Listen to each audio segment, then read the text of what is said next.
মাননীয় স্পিকার, এই যে চেয়ারটা আপনি দেখছেন, যেই চেয়ারে আমি এখানে বসছি আপনার সামনে মাননীয় স্পিকার, এই চেয়ারটি খুব কঠিন একটি চেয়ার মাননীয় স্পিকার। এই চেয়ারটি দেখলে মনে হয় বসতে খুব আরাম, আসলে মাননীয় স্পিকার মোটেও আরামের না।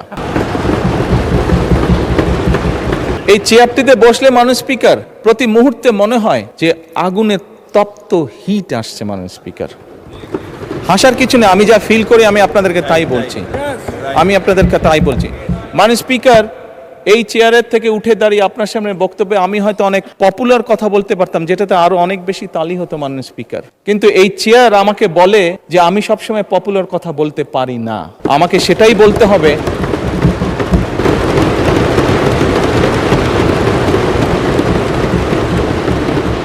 একজন রাজনীতিবিদ হিসাবে আমারও তো ইচ্ছা করে পপুলার কথা বলতে, যাতে জোরে জোরে তালি পায়, কিন্তু এই চেয়ার প্রতি মুহূর্তে আমাকে স্মরণ করে দেয়, no, you have to take the right decision, not the popular decision.